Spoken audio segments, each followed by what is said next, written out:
I just talk to people. It's what I do. So in that time, I've been involved with using technology in helping people perform better. I'm not opposed to technology, just certain kinds of it.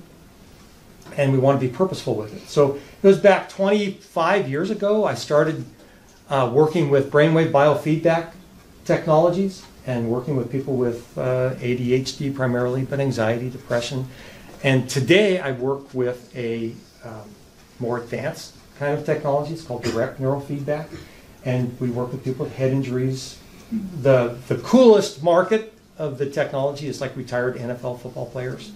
Brains are starting to turn to mush. And it's one of the few technologies on the planet that can help restore brain function for people after head injuries. Works great with anxiety. Fascinating technology, but it's technology. It's valuable in the field of medicine and mental health and building buildings and all that stuff. It's all good. But we have to look at technology as it is being used in our homes in real life and make some decisions about it on purpose. So there are 4 things I'm going to talk about in this period of time that we have. First, we're going to lay some foundation, the foundational reasons that what we're going to use to make decisions about everything.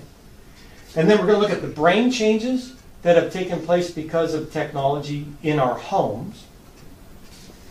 We're going to look at the emotional impact of the technology in our homes or in our pockets. And then we're going to look at some of the good about it. So here we go. So the first, you saw this last year. I talked about something completely different, used the same picture because this is the most portable picture I've got. This works for everything. So the Greek word is Talos, and that's how I pronounce it. Nobody actually knows how to pronounce it because ancient Greek is a dead language. So I call it Talos. Pronounce it however you like. It means roughly, what's the point? So this is where we start with the question, what's the point? If I put an acorn down here on the table and I say, what's the point of an acorn? Most of the people that I ask have no idea. Squirrels eat it is the #1 answer that I get. And then I have to pause and say, no, actually the point of an acorn is to grow a mighty oak tree. Not just an oak tree, but a mighty oak tree. That's the point of an acorn. So we can be surprised with something like seeds. We have something small and it can be something amazingly big and it could live for 300 years, 400 years. So what's the point? So I want to ask a couple. I'll have a couple come in for marriage counseling and they'll say, help us, and I'll say something like, what is the point of your marriage? And they might be stunned for a while. Like, I never thought of that. What's the point? But once they kind of get going with it, then, pretty quickly their marriage improves. What's the point?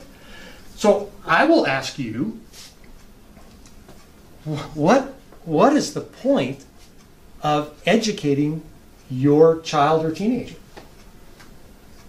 I'll ask you to pull out a piece of paper and tonight actually write down some thoughts. What's the point of all this effort that you're putting in? What is the point of parenting your child or teenager?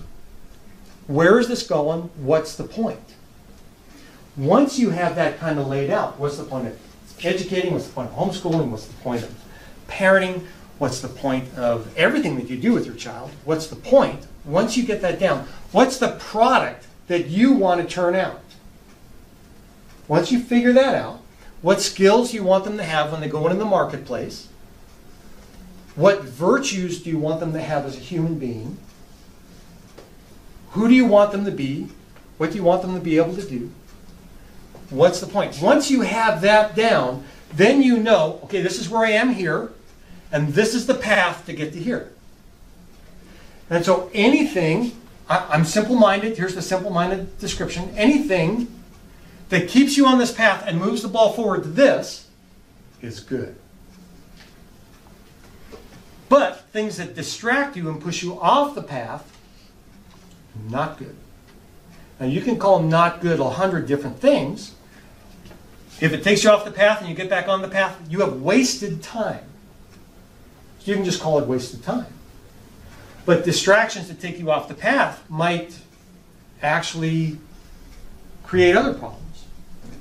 So for example, let's talk about the word habits. In order to be more successful than you are today, at whatever it is that you do, you have to create new habits. Because the habits that you have right now have brought you to where you are in life right now. Your level of success based on your habits right now. So if you want to have a different level of success in anything it is you do, you have to create habits that will take you to that level of success. And they're going to be different habits than you have today. Does that make sense? Everybody kind of agree with that? Susie and I are training for a half marathon. Right? And the hardest thing about training for a marathon is figuring out how to work it into every single conversation that you have until you run. So I've just done that seamlessly. And in order for us to complete the half marathon in March, as we're raising money for World Vision Clean Water Project, not because we want to. If there's something bigger than ourselves involved in this, or we would never run.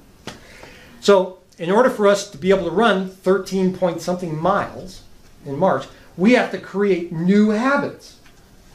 Like get out the door in the morning and go run a couple miles. So we do CrossFit. Penny's great with that. And we do this other stuff that just hurts. But we have these new habits. So last Saturday we went 5 miles. This Saturday we're supposed to go 6. In the rain, in the snow, in the blizzard, we're going to go 6 miles. We create new habits in order to get to where we want to be. But listen to me, please. Habits overwhelm good intentions always. Bad habits will absolutely always overwhelm your good intentions. So part of making this a reality is you cannot allow there to be bad habits. Because bad habits will take you off track and you will not achieve your goal. That's just life. So we want to see what habits the technology that we have in our home or in our pockets are creating. And are they habits that move us toward here or move us toward someplace down here? That's what we want to know. Here's where we're at today. Here are just some fun facts to get us started today. Amazing factoids is how you're supposed to start a speech, so here we go. The average person my age, old, checks their cell phones 110 times per day. The average person in the millennial generation checks their cell phones 150 times a day. So we get between 100 and 150 times a day, depending upon your age. For me, cell phone is a tool and somewhat an entertainment device. For millennials, it's backwards. So when you check your cell phone 150 times a day, that would be like 10 times an hour when you're awake, right? That's like every 6 minutes or something, if I'm doing the math right. Check your phone. And you touch, swipe, press on your cell phone over 2,000 times a day, on average, 2,200 times a day. So you interact with that phone when you check with it.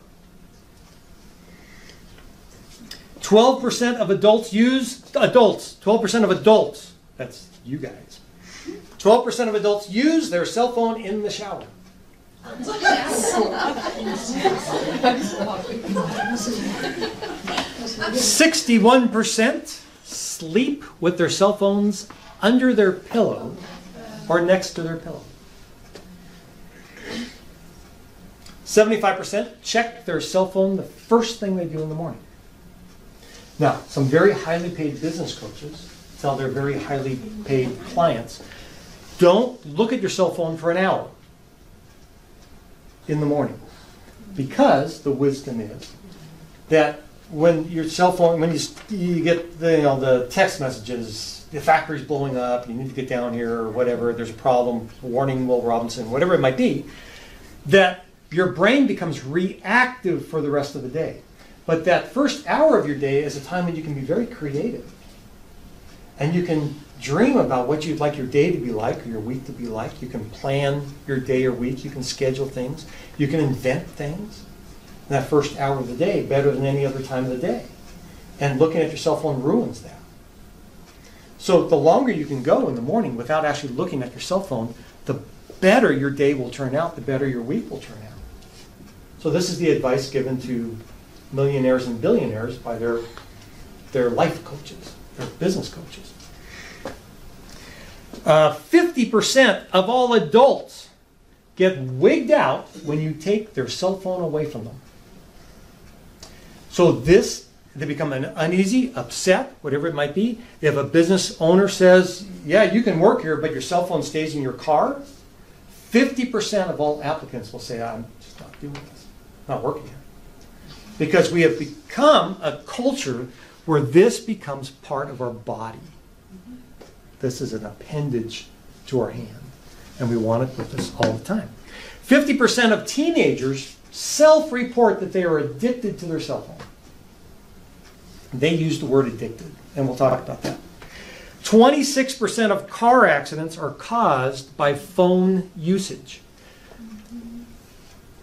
5 years ago, 25% of auto accidents were caused by drunk drivers, and our culture was angry. And we have organizations like Mothers Against Drunk Driving, mad, because of the number of car fatalities caused by drunk drivers. None of us in this room would say, oh, I encourage people to drink and drive. We think that's a brilliant idea. But now, phone use, particularly texting, has surpassed drunk driving as a cause of motor accidents and car fatalities. Cell phones. Nobody has any emotion about it. This should tell us something about our relationship with cell phones. 75% of adults admit that they text while driving at least sometimes. So, and 56% of parents check their phones while they're driving because they want to make sure their kids are okay. So just really quick, let's talk about this really quick. We have this thing built into our brain that says we need to survive. And we do things to increase our chances of survival. So when we're driving a car, it used to be old school. We would do things to make sure that we survived. We might listen to music on the radio. But we were told, always look out for the other guy. My dad told me things like, look at their tires. Because wherever their tires are pointed is where that car is coming. And you get about a second of advantage by looking at the tires. But, this is what we were taught when we were learning how to drive. Assume that the other guy's an idiot. And assume after 10 o'clock at night the other guy's drunk. This was classic advice. Because after 10 o'clock at night, something like a third of all drivers are drunk. So you just assume that they're impaired. Now, two things have happened. You've added to drunk driving impairment by texting while driving.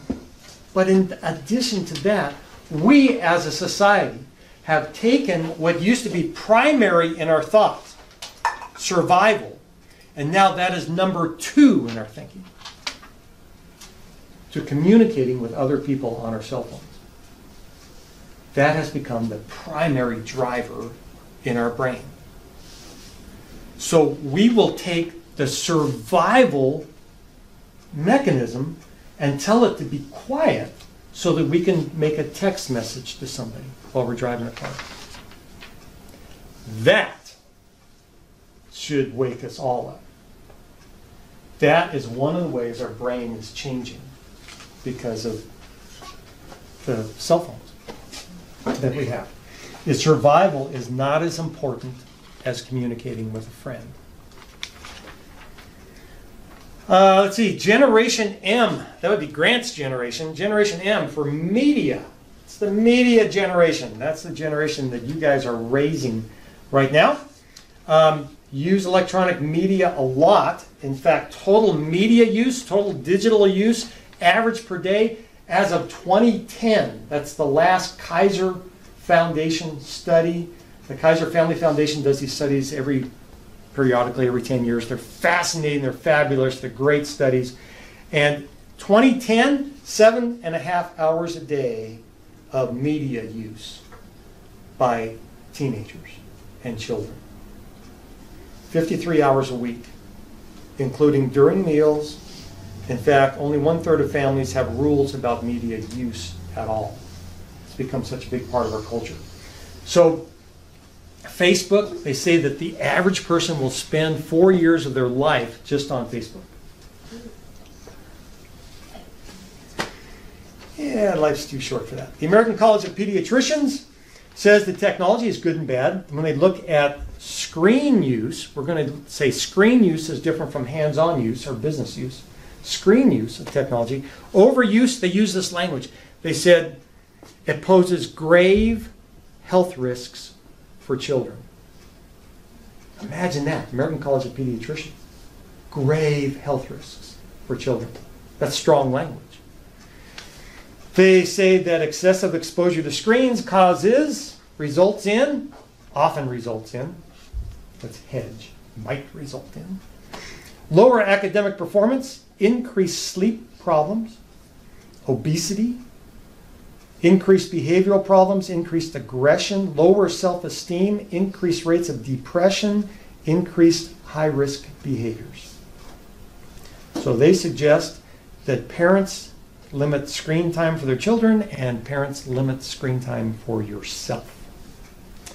What we see, the classic complaints just a few years ago were about things like internet pornography and sexting and addiction to texting.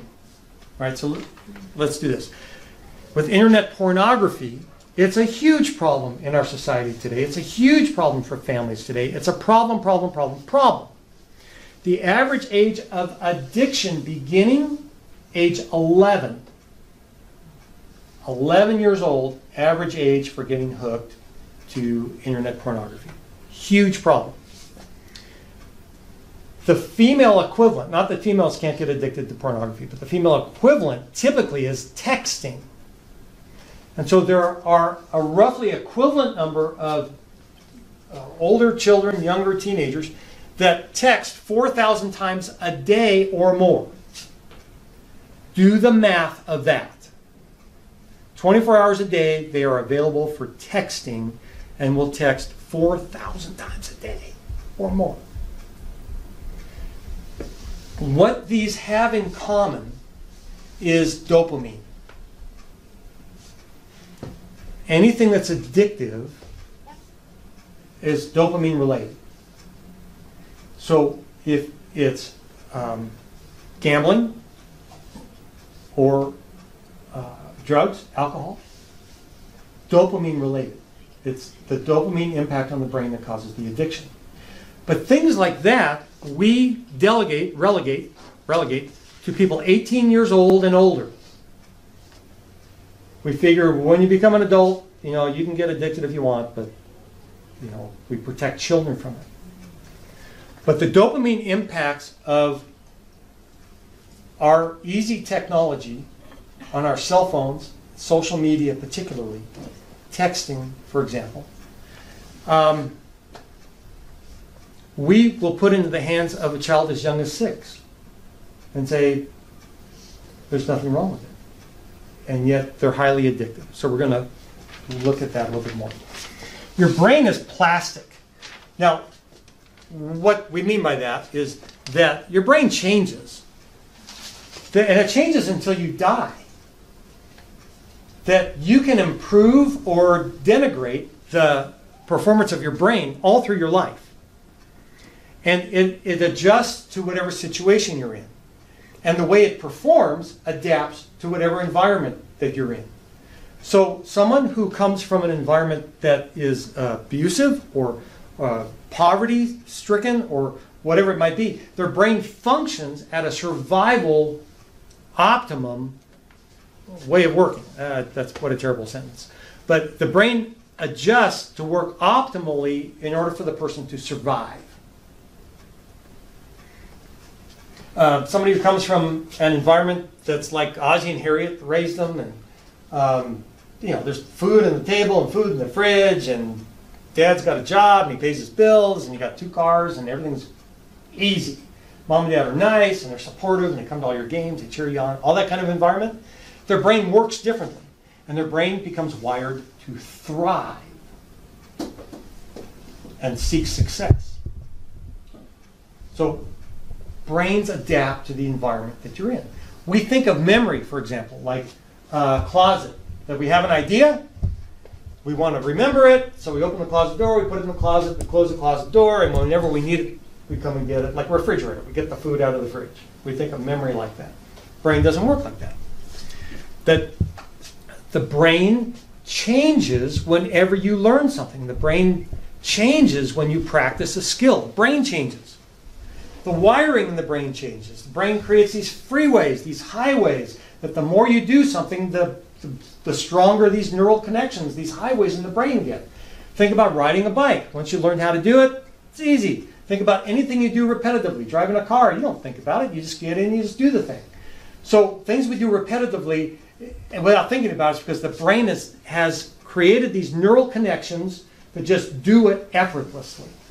It gets better at whatever you do.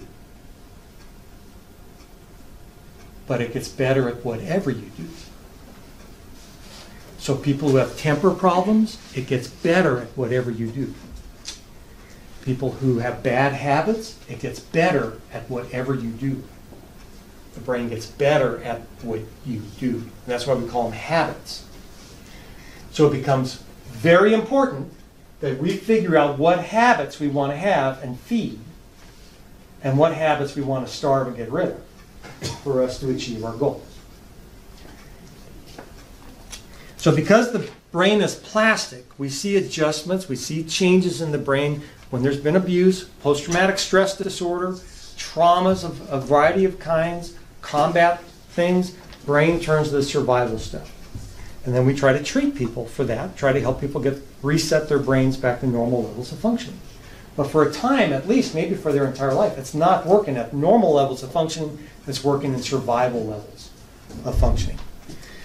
So what does it do to our brains in an environment of internet, cell phones, smartphones, overwhelming amounts of information, rapid changes, and rapid rewards of dopamine in our brain without any challenge? So we used to get the dopamine with things like we'd achieve something. You'd actually get that merit badge. You'd actually make something that tasted great. You'd actually finish your homework and turn it in. You would actually take a test and get an A. You would actually build something. You'd do something that mattered, at least to you, if not to a bunch of other people, and you would get your dopamine reward. You would feel good about it. Now you get the same dopamine reward by simply doing this. That's it. That's all it takes. You do this, and you get a dopamine reward. You get a text message, you get a burst of dopamine. You answer the text message, burst of dopamine. You look at Facebook, burst of dopamine. So our society is changing, and our brains are changing along with this. Let me give you some examples, specific examples. We're creating this culture of shallow thinking because instead of focusing on what's most important, now we're focusing on what's new. Every time we look at our phones, the screen is new. Facebook, it's new. And so we're training our brains to search the environment for what is new, and we get the dopamine reward for that, as opposed to what's important. So we're creating habits of distraction. And our brains have a difficult time figuring out just exactly what to focus on. We have this justification for all the different screens around our house. We talk about multitasking, and we fool ourselves into thinking that the economy of the future is going to go to the people who multitask the best. And that, I think it's just ridiculous. It's just not true. But it's our justification for going to whatever's next, whatever's shiny, whatever is calling us as new.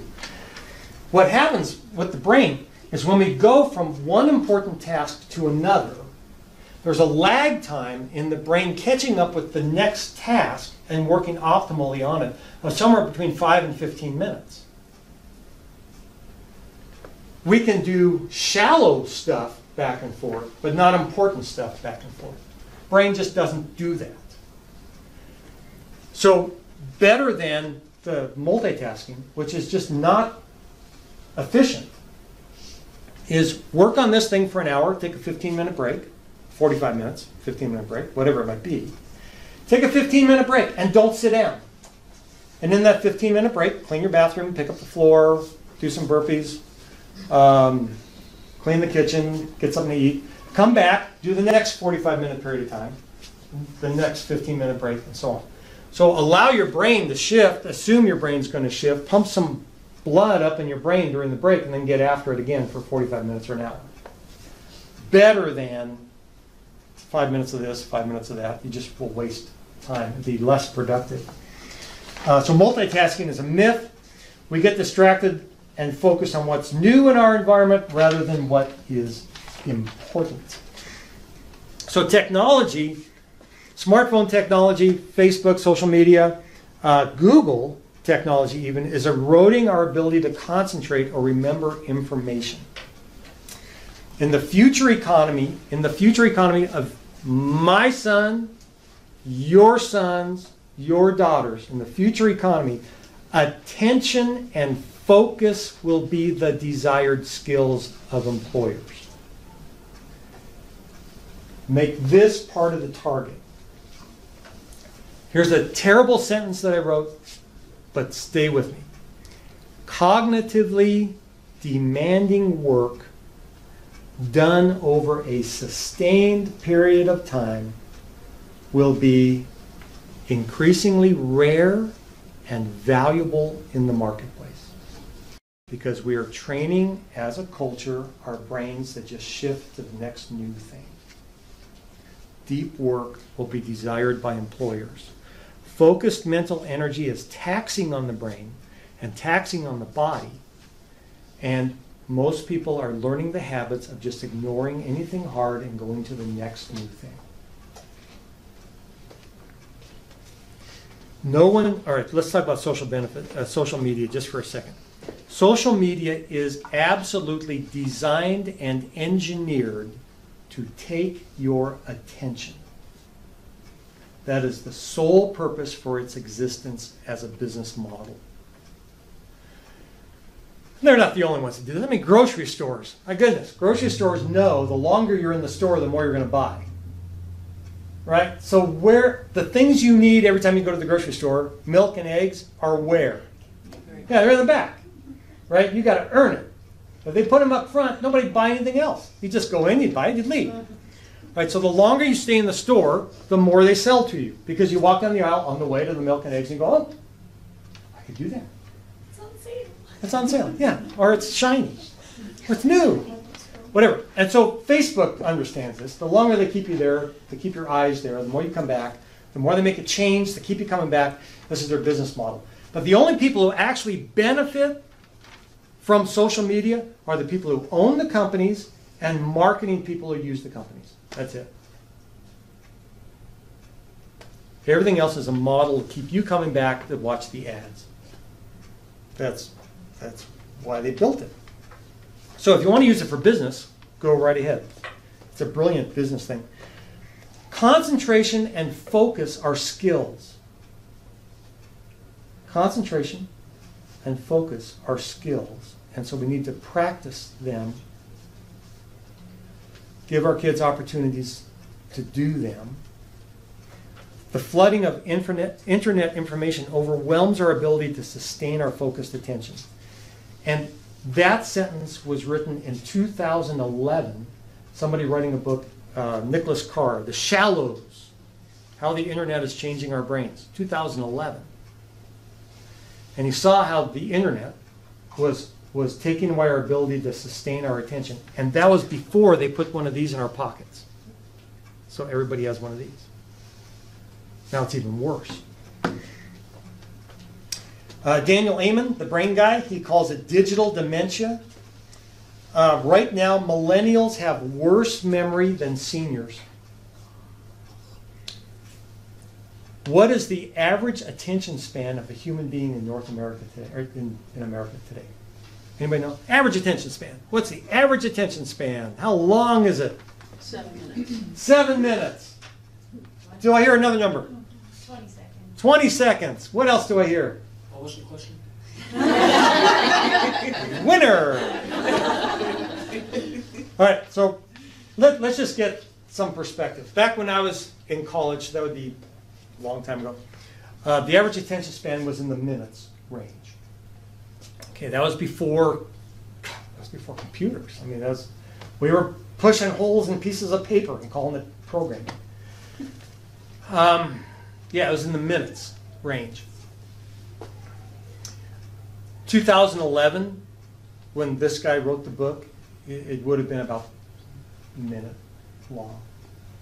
The average attention span of a goldfish is only 9 seconds. But today, the average attention span of a teenager or young adult is 8 seconds. That is a physiological change that has happened very, very fast. So one of the brain changes that they found, very recent research, has looked at the process of learning, done functional MRIs, brain studies, on the part of your brain that does short-term memory, and then the chain is supposed to be that you're motivated about doing something, you learn it, you read it, you acquire the information, it goes in your short-term memory, then it's processed to go into long-term memory, and then critical thinking skills kick in, and you get to interpret what it is you've just learned and how you might apply it to other situations. Not anymore. With college students in the study, what they found was they were asked to get information, they Googled it, and all they remembered were the keywords. Because we are creating a society where Google is our long-term memory, not our brains. So all we have to do is remember where we find it in Google. And so the short-term memory of college students works twice as hard as the short-term memory of old people, like me. Works twice as hard. But the long-term memory doesn't work. If they can find it on Google, it will not go into long-term memory. All they remember is the keywords. So, in some ways, that's adaptive, right? I mean, I use Dropbox. I throw stuff up in Dropbox to be a long-term memory for my computer. Well, they're doing the same thing with their brains, that Google becomes a long-term memory for them. But the step that we're dropping off here is the critical thinking step. And so, look at our culture in just the last 5 years. Wherever you are in the political spectrum, look at how little critical thinking takes place and how much a simple photograph changes people. Less than 5 photographs of migrants, the child that washed up on the shore in wherever it was in Europe, the raft of migrants in the ocean, these photographs changed the politics of Europe. Photographs. Photographs, videos, and emotions will drive our politics in the foreseeable future, in your lifetime. Not critical thinking, not facts. Nobody cares about facts. Nobody cares about consequences. That our society would be driven by photographs, mental images, videos, and emotions. And this is because we're dropping off the critical thinking skills. And we're just going to Google stuff to find out what the answer is. It's a fascinating change I'm seeing in society just in my lifetime. Facebook is enormous and enormously influential. there are 2,000 million Facebook users. That means they have accounts and they visit Facebook at least once a month. 2,000 million. I don't like using the word billion because it makes it seem imaginary or simple. 2,000 million. So I tried to figure out what exactly that means in the world. And so I Googled, so I didn't have to remember it. I Googled how many people are in the world, on the planet. And Google told me 7.44 billion people. All right. Now, I know from other things that I've heard that there are 60% of the world's population does not have access to electricity. Isn't that amazing? 40% of the world's population does have access to electricity, either in their homes or they can walk down the street to City Hall or the library or a cafe and access electricity. 40%. So that's 3 billion people. 3,000 million people have access to electricity. 3 billion people. Well, there are 2 billion Facebook users. So of all people on this planet who have access to electricity, 2/3 of them have Facebook accounts. So I was talking to Grant about it last night, and he does the critical thinking thing. He says, how many of those are children or babies, infants, toddlers? I don't know. I suppose it's 20% of the population or 15% of the population, something like that. So you take away that 15% of the population. We're looking at like 80% of people over the age of 10 who have access to electricity on this planet have Facebook accounts. So I'm cutting edge. I do not. So join me in the rebellion.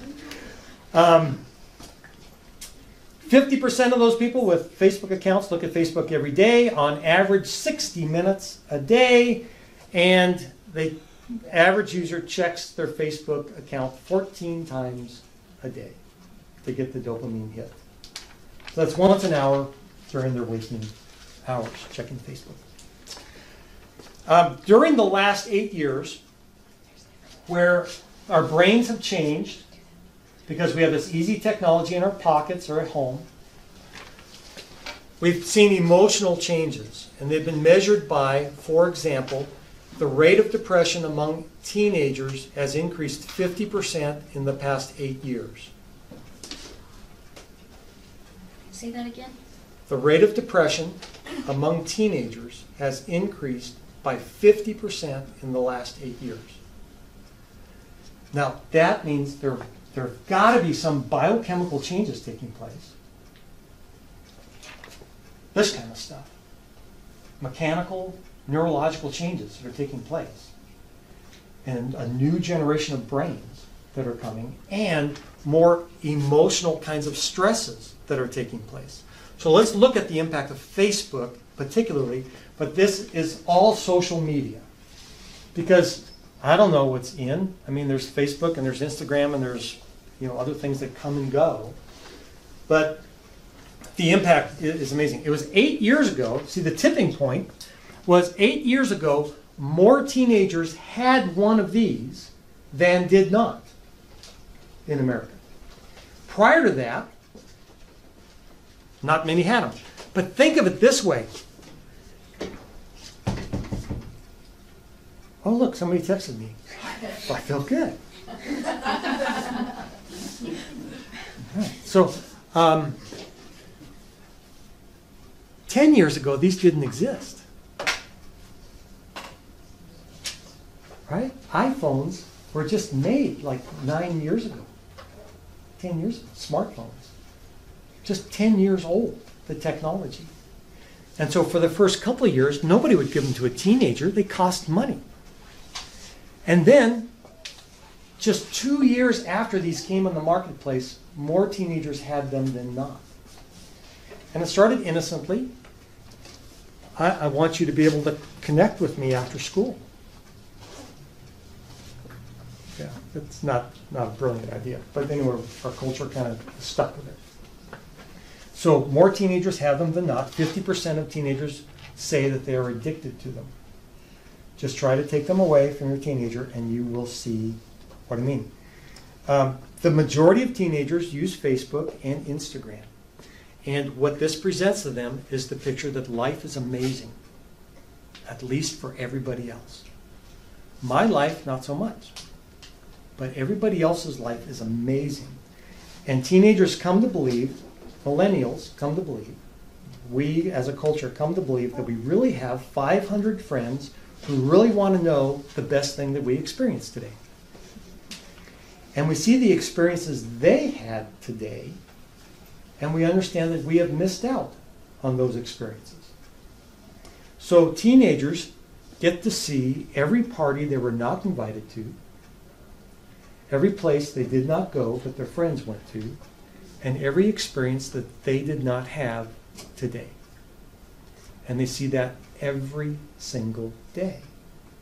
And there is this fantasy world that is all they've ever known, called people's Facebook journal. And it has resulted in, this has contributed, and this has resulted in an increased rate of depression among teenagers by 50% in just 8 years. It's amazing what we're seeing in society today. Facebook's first president, Sean Parker, came out publicly a month or two ago and said he regrets the damage being done to children and teenagers by Facebook.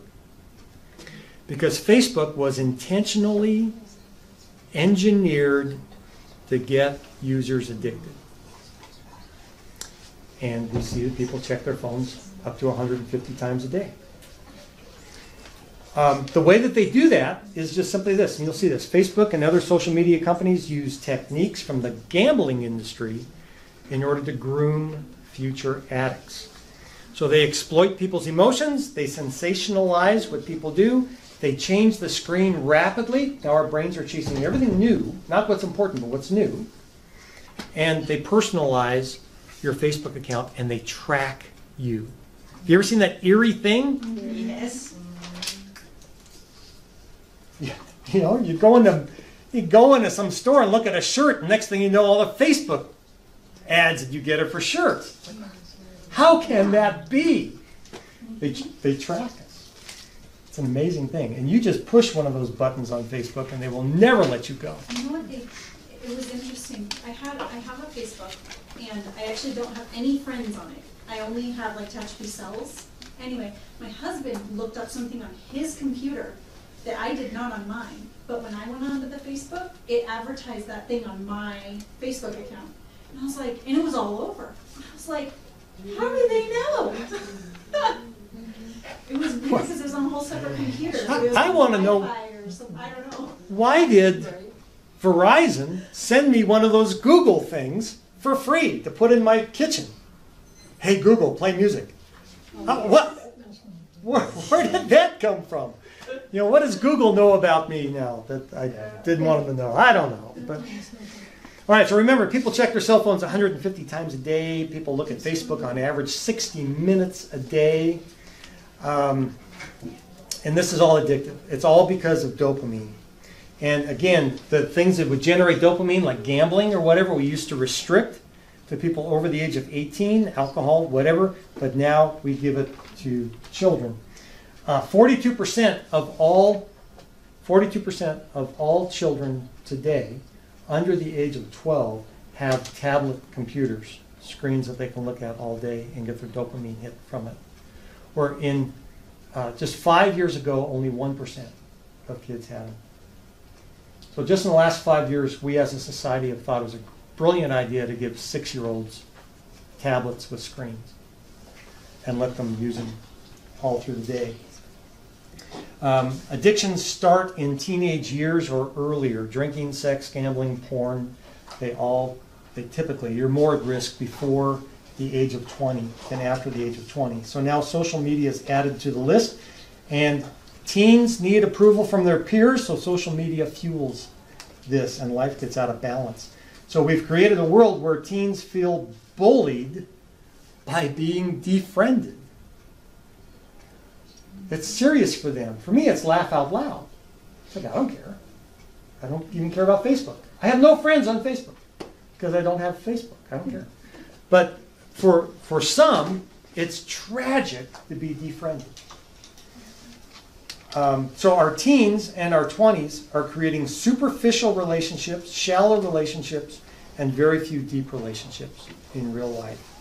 When stress comes, when problems come, they turn to social media for help. They don't turn to parents, they don't turn to friends, they don't turn to wise people, they don't turn to their tribe. We do the things that we practice the most. The brain does faster things that we practice the most. And so when we have a problem, we do the things that we practice the most. And that would be going on social media. So the more time people spend on Facebook, the higher their rates of depression or anxiety. There are some problems with this. It's a good thing for you to restrict this.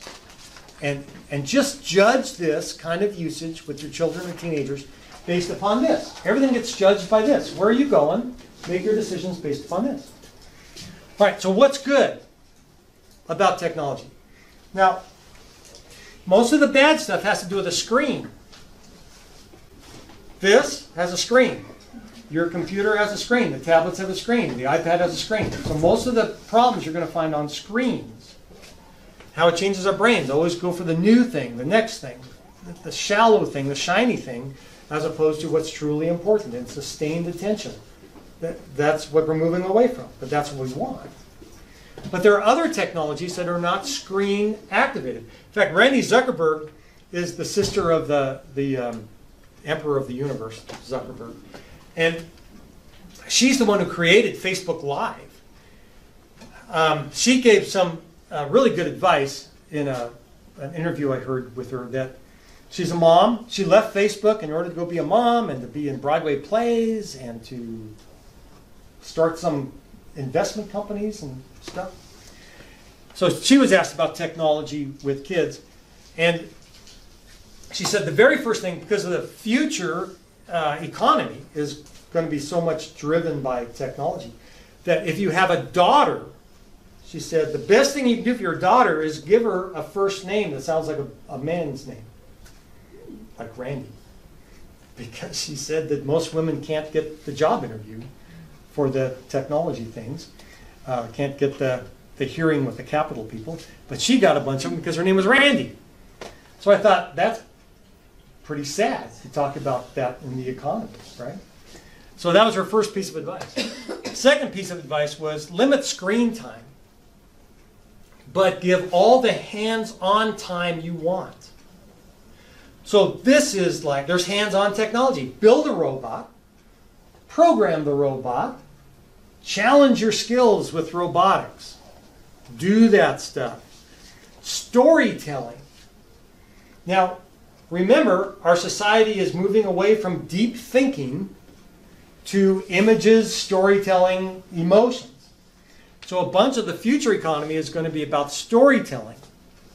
And give your kids the tools for storytelling. And that would be, storytelling is not opening up the book and in front of the kindergartners and reading the book. That's not what I mean. Video. To be able to tell a story and to enroll people into your way of thinking, your particular emotions, by your product, whatever it is, on video. This is where it's going in the future. So images, telling stories through images, telling stories through video, this will be a very valuable skill in the future. So like with my 6-year-old, he loves doing stop motion video and making stories and things like that. That's a good thing. That's a good thing. It's a good thing. It's technology, but it's hands-on stuff. It's not just staring at a screen. So we have that less screen time, more hands-on stuff, and scheduling. Scheduling makes us more productive. And so there are a number of resources. Google Calendar is brilliant, that help you be more productive by scheduling. So help your kids, help your teenagers learn how to schedule their days in order to be productive. That's a skill that will last throughout their lifetime. You can go to places like Common Sense Media, and Common Sense Media, they list a number of educational apps. But my opinion is, as brilliant as some of the educational apps are, they are no substitute for you spending 10 minutes talking to your kid. You can do in 10 minutes what that app can do. So the interaction with you is far more valuable than an app, even though those apps are not evil. They're educational apps. but don't let them be a substitute for time with you. All right? So let's wrap it up there because we're out of time. Thank you all for coming. I do appreciate it. Hope I answered at least most of your questions.